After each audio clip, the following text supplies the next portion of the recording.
एक बार फिर स्वागत है आपका हमारे चैनल में। आज हम लोग बहुत इंपॉर्टेंट टॉपिक के ऊपर डिस्कशन करेंगे, वो है रिसिप्ट एंड पेमेंट अकाउंट और इनकम एंड एक्सपेंडिचर अकाउंट। आज मैं आप लोगों को आसान तरीका से रिसिप्ट एंड पेमेंट अकाउंट बनाना सिखाऊंगा और इनकम एंड एक्सपेंडिचर अकाउंट सिखाऊंगा, किस तरह से ये दोनों अकाउंट प्रिपेयर होते हैं। बहुत स्टूडेंट को इसमें बहुत सारा डाउट होता है कि इसे कैसे प्रिपेयर किया जाए, कैसे एडजस्टमेंट किया जाए।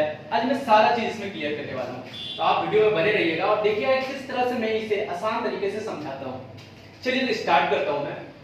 सबसे पहले रिसिप्ट एंड पेमेंट अकाउंट क्या होता है। रिसिप्ट एंड पेमेंट अकाउंट पहले मैं इसके बारे में चर्चा करता हूँ, बाद में इनकम एंड एक्सपेंडिचर। तो रिसिप्ट एंड पेमेंट अकाउंट क्या होता है, तो मैं पिछले वीडियो में आपको बताया था कि receipt and payment account non profit organisation prepare करता है। किसके बदले, तो कैश अकाउंट के बदले। जो प्रॉफिट ऑर्गेनाइजेशन होता है वो कैश बुक बनाता है और non profit organisation cash book ना बना करके रिसिप्ट एंड पेमेंट अकाउंट बनाता है। अल्टीमेट कहीं ना कहीं वो कैश बुक ना बना के रिसिप्ट एंड पेमेंट बना रहा है, तो वो कैश बुक का ही समरी बना रहा है। ये रिसिप्ट एंड पेमेंट अकाउंट क्या है, ये कुछ नहीं है, कैश बुक का अल्टरनेटिव है ये। यानी ये अल्टरनेटिव अकाउंट है कैश बुक का, यानी कैश बुक के जैसा ही ट्रीट होगा। अब कैश बुक क्या था, कैश बुक यानी कैश अकाउंट के जैसा बनता था, रियल अकाउंट था वो, तो भाई उसी का भाई है, उसी का भाई है, यानी सेम स्वभाव का होगा। यानी रिसिप्ट एंड पेमेंट अकाउंट भी रियल अकाउंट है। ये कौन सा अकाउंट है, रियल अकाउंट है। ये बहुत आसान तरीका से बन जाता है, बहुत सिंपल है इसको बनाना। रियल अकाउंट है तो इसका फंडा रियल अकाउंट का कॉन्सेप्ट होता है डेबिट जो आ रहा है यानी रिसिप्ट, क्रेडिट जो जा रहा है यानी पेमेंट। यानी ये कैश बुक का समरी है, इसमें पैसा अगर आ रहा है तो लिख दो डेबिट साइड, पैसा अगर जा रहा है तो लिख दो क्रेडिट साइड। किसी भी तरीका से पैसा अगर आ रहा है तो डेबिट साइड लिखाएगा, पैसा अगर जा रहा है तो क्रेडिट साइड लिखाएगा। यानी कहीं ना कहीं ये कैश बुक का समरी है विद बैंक स्टेटमेंट। इसीलिए जब हम लोग स्टार्ट करते हैं रिसिप्ट एंड पेमेंट अकाउंट बनाना, तो डेबिट साइड रिसिप्ट होता है और क्रेडिट साइड पेमेंट होता है। डेबिट साइड जब स्टार्ट करते हैं, सबसे पहले हम कैश के पिछले साल का बैलेंस को लिख देते हैं, पिछले साल का क्लोजिंग, इस साल का ओपनिंग। तो पहले बैलेंस बीडी कर लिए, कैश का भी और बैंक का भी, क्योंकि ये कैश का समरी है विद बैंक ट्रांजैक्शन। उसके बाद बहुत आसान से ये जान सकते हैं कि जो चीज आ रहा है यानी पैसा किसी भी कारण से आए तो वो डेबिट होगा। अब पैसा दो तरीके से आता है, एक होता है रेवेन्यू रिसीप्ट और एक होता है कैपिटल रिसीप्ट। रेवेन्यू रिसीप्ट का मतलब रोजमर्रे का चीज, मतलब रोज जो हो रहा है। जैसे बोल सकते हैं कि सब्सक्रिप्शन मिला, चंदा, ठीक है, डोनेशन मिला, ये सब रिसिप्ट नेचर का है, यानी रेवेन्यू नेचर का है, रेवेन्यू रिसिप्ट होगा इसे। ऐसे बोल सकते हैं कैपिटल रिसिप्ट जो साल में एक दो बार, जैसे फर्नीचर खरीद लेना, तो ये क्या है, ये खर्चा है, यानी ये पेमेंट है, ये बोले कैपिटल नेचर का है। ऐसा कोई भी रिसिप्ट जो साल में एक या दो बार होता है उसको कैपिटल नेचर का बोला जाता है। जो बार बार होता है, जो रिपीटेड वे में होता है, उसे रेवेन्यू नेचर का बोला जाता है। तो रेवेन्यू रिसिप्ट हो या कैपिटल रिसिप्ट हो, है तो दोनों रिसिप्ट, तो लिखाएगा डेबिट साइड, क्योंकि यहाँ अभी रियल अकाउंट का रूल है डेबिट रिसिप्ट, यानी डेबिट मतलब आना। किसी भी तरीका से अगर पैसे आ रहा है तो उसे कहां लिखेंगे, डेबिट साइड। ठीक इसका उल्टा, अगर पैसा जा रहा है तो पेमेंट साइड।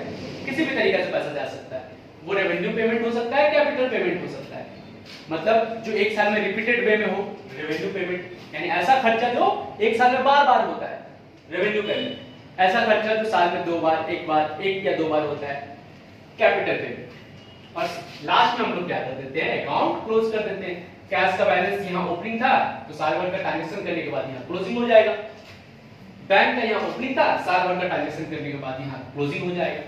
ये बहुत आसान अकाउंट है, रिसिप्ट एंड पेमेंट अकाउंट बनाना सबसे आसान, इसमें तो कोई एडजस्टमेंट ही नहीं है। और एक बात ध्यान रखना है, जब रिसिप्ट एंड पेमेंट अकाउंट बनाते हैं तो मेरे को मतलब नहीं है कि वो किस साल का रिसिप्ट है या किस साल का पेमेंट है। वो करंट ईयर का पेमेंट हो, प्रीवियस ईयर का पेमेंट हो या नेक्स्ट ईयर का पेमेंट हो, किसी भी साल का हो, हमको बस मिल रहा है हम लिख देंगे, मुझे मिल रहा है यानी संस्था को पास आ रहा है लिख देंगे डेबिट, संस्था से जा रहा है लिख देंगे पेमेंट साइड, यानी आ रहा है तो रिसिप्ट, जा रहा है तो पेमेंट। बहुत आसान, बहुत ही आसान है, कुछ नहीं है इसमें, कोई एडजस्टमेंट ही नहीं होता है, ये बहुत ही आसान अकाउंट है। आ रहा है तो रिसिप्ट, जा रहा है तो पेमेंट। और क्या आ रहा है और क्या जा रहा है, कैश, ये कैश का समरी है तो कैश पे ध्यान रखना है, नजर हमेशा कैश पे रहेगा। जैसे हम फर्नीचर खरीदे तो ये नहीं बोलेंगे फर्नीचर आया तो फर्नीचर इधर रिसिप्ट में लिख देंगे, फर्नीचर खरीदे हैं तो पैसा गया, ध्यान कैश पे रहना चाहिए। तो कैश गया है, फर्नीचर खरीदे तो कैश गया है, तो कहां लिखेंगे, पेमेंट में लिखेंगे। बस याद रखना है कि ये कैश बुक, ये कैश का समरी है और कैश का समरी एकदम कैश अकाउंट के जैसे ही ट्रीट होगा। बस ये नॉन प्रॉफिट ऑर्गेनाइजेशन है इसलिए इसको अलग नाम से बुलाते हैं, रिसिप्ट एंड पेमेंट। आ रहा है तो रिसिप्ट, जा रहा है पेमेंट। आसान है ना। अब इसको बना लेने के बाद, ये अकाउंट बना लेने के बाद नेक्स्ट अकाउंट जो बनता है वो है इनकम एंड एक्सपेंडिचर। बच्चा इस पर रोने लग जाते हैं, कैसे बनेगा, कैसे एडजस्टमेंट करेगा।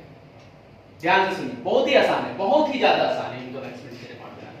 कैसे, इनकम एंड एक्सपेंडिचर अकाउंट नाम से ही पता चल रहा है कि ये इसमें इनकम यानी कमाई को लिखेंगे और खर्चा एक्सपेंडिचर यानी जो मेरा खर्चा उसको लिखेंगे। पहला बात, ये भी एक समरी है, जिस तरह receipt and payment account summary था, ये किसका समरी था, कैश बुक का समरी था। ये किसका समरी था, कैश बुक का। ठीक उसी प्रकार income and expenditure account summary है किसका, trading profit and loss account, trading profit loss account का समरी है। जब ये trading profit and loss account का समरी यानी प्रॉफिट ऑर्गेनाइजेशन बनाता है trading profit and loss account, non profit organisation बनाएगा इनकम एंड एक्सपेंडिचर अकाउंट। और trading profit and loss account के जैसा ही बनेगा, क्योंकि सिर्फ ऑर्गेनाइजेशन बदलने के कारण अकाउंट बदल रहा है, ट्रीटमेंट सेम रहेगा, सेम उसी के जैसा बनेगा। तो भाई इसी का भाई है ना, तो कुछ तो आदत मिलेगा। तो trading profit and loss account हमारे लिए कौन सा अकाउंट हुआ करता था, नॉमिनल अकाउंट हुआ करता था, नॉमिनल।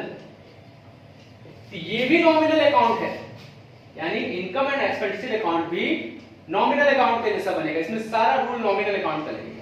नॉमिनल अकाउंट का रूल है all losses and expenses are debit, यानी ऑल लॉसेस एंड एक्सपेंसेस यानी एक्सपेंडिचर किस साइड लिखाएगा, डेबिट साइड। और income and gain are credit, यानी इनकम किस साइड लिखाएगा, क्रेडिट साइड। बात समझ में आ रहा है। तो ये नॉमिनल अकाउंट के रूल के साथ इसे फॉलो करेंगे, यानी आ रहा है तो एक्सपेंडिचर, एक्सपेंडिचर हो रहा है तो डेबिट, इनकम हो रहा है तो क्रेडिट। बहुत ही आसान है, बहुत ही आसान है। अब इसको बनाने का तरीका, trading profit and loss account जब प्रॉफिट ऑर्गेनाइजेशन में हम लोग बनाते थे तो किस चीज से बनाते थे, सिंपल सा बना, ट्रायल बैलेंस से बनाते थे। ट्रायल बैलेंस से हम लोग trading profit and loss account बनाते थे। लेकिन यहां पे इनकम एंड एक्सपेंडिचर अकाउंट जब भी बनाने मिलेगा हम लोग को रिसिप्ट एंड पेमेंट अकाउंट से बनाना पड़ता है।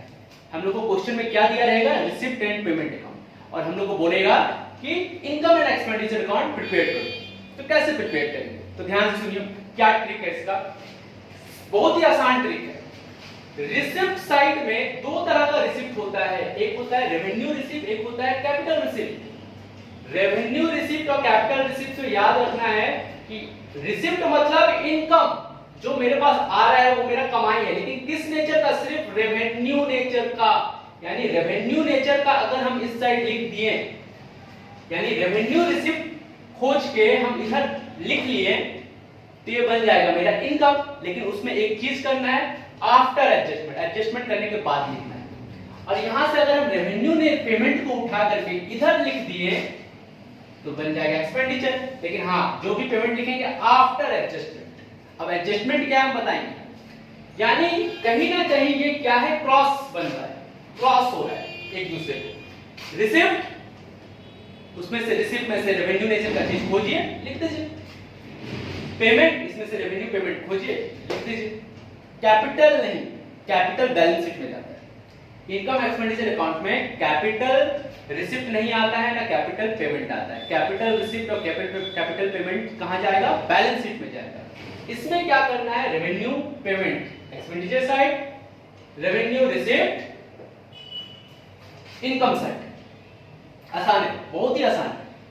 और जब इसको प्रिपेयर करेंगे तो जो जो रिसिप्ट हो रहा है रेवेन्यू नेचर का वो आराम से लिख देंगे यहाँ पे, और जो जो पेमेंट हो रहा है, सॉरी उल्टा बोल दिया हम, यहाँ पे जो जो रिसिप्ट हो रहा है इधर लिखाएगा और जो जो पेमेंट हो रहा है यहाँ लिखाएगा। फिर से एक बार सुन लीजिए, जो जो रिसिप्ट रेवेन्यू नेचर का है वो सब इनकम साइड लिखेंगे, और जो जो पेमेंट रेवेन्यू नेचर का है उसको एक्सपेंडिचर साइड। अब आता है इसमें सबसे इंपॉर्टेंट चीज जो अधिकतर बच्चा गलती करता है, अधिकतर बच्चा गलती करता है, वो है एडजस्टमेंट। क्या एडजस्टमेंट होता है? एडजस्टमेंट पे ध्यान देने के लिए मैं बताना चाहूंगा कि एडजस्टमेंट जब भी मिलता है, एडजस्टमेंट यहां पे एडजस्टमेंट बता देता हूं, एडजस्टमेंट बहुत ही आसान है। जिस साल का इनकम एंड एक्सपेंडिचर अकाउंट बनाया जाता है उस साल को बोला जाता है करंट ईयर, उस साल को बोला जाता है करंट ईयर, और उससे पहले जो साल होता है उसको बोलते हैं प्रीवियस ईयर, प्रीवियस ईयर, और जो आने वाला साल होता है उसको बोलते हैं नेक्स्ट ईयर। तो हम लोग को ध्यान क्या देना है, एडजस्टमेंट दो टाइप का ही मिलता है, अधिकतर एडजस्टमेंट दो टाइप का होता है। एक होता है आउटस्टैंडिंग बकाया, एक होता है आउटस्टैंडिंग, और एक होता है एडवांस। तो हम लोग को ध्यान देना है कि जिस साल का अकाउंट बनता है उस साल अगर कुछ भी आउटस्टैंडिंग है, कुछ भी आउटस्टैंडिंग है, तो करंट ईयर का आउटस्टैंडिंग हमेशा प्लस होता है, ऐड होता है, प्लस होता है, और प्रीवियस ईयर का आउटस्टैंडिंग हमेशा माइनस होता है। एडवांस, करंट ईयर का एडवांस हमेशा माइनस होता है, लेस होता है, और एडवांस प्रीवियस ईयर का हमेशा प्लस होता है। ये कॉन्सेप्ट अगर याद है तो कभी एडजस्टमेंट गलत नहीं होगा। नेक्स्ट ईयर के बारे में बात नहीं करना है, सिर्फ हमको ये दो चीज पर अगर हम ध्यान देंगे तो ये बहुत अच्छा से प्रिपेयर हो सकता है। यानी आफ्टर एडजस्टमेंट आउटस्टैंडिंग है करंट ईयर का, करंट ईयर प्लस, आउटस्टैंडिंग है प्रीवियस ईयर का माइनस, एडवांस है करंट ईयर का माइनस, एडवांस है प्रीवियस ईयर का प्लस। यही करना है, बहुत ही आसान है।